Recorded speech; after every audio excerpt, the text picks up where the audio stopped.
Rather than just selling chocolates, local small confectioneries are opting to offer experiential services like chocolate making workshops in order to make more money.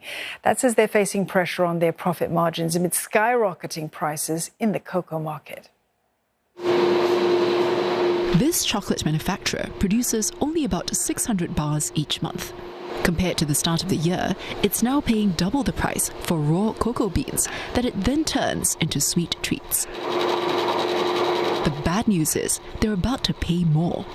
When we are speaking to our suppliers, we're learning that we already have to pay a premium on the higher price that we were paying earlier. We've stopped giving any discounts or giveaways, so we've stopped offers, and we are evaluating the price increase. We don't want to have to increase price, but we may have to increase 50 cents, $1. The meltdown in the chocolate market could get worse.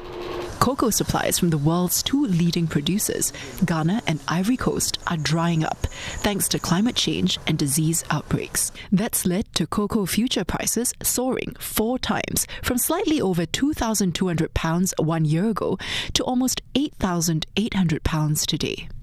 And that's hitting smaller retailers like this one a lot harder. While it hasn't hiked prices yet, it might have to do so, given that prices would have to increase by 30% just to break even. We've always paid a higher price for our chocolate because we buy sustainable chocolate, and we are small, so our quantity is not large enough for us to get discounts. In terms of long-term strategy, I think that we would have to look at having a diversified portfolio. For us, diversification will come from our chocolate workshops that we conduct. Despite firms' efforts to absorb costs and avoid passing them on to consumers yet, the bitter truth is that prices will still remain high in the short term. That's especially as the International Cocoa Organization says new cocoa trees take as long as 3 to 4 years to produce beans. Still, one economist says demand is unlikely to be deterred. This depends a lot on the global labor market and whether people are still earning good income to be able to spend on discretionary spending.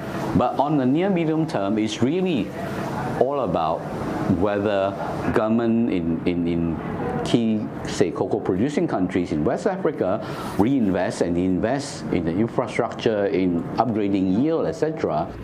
He adds that it's important for governments to ensure fair benefits for commodity farmers and promote sustainable agricultural practices.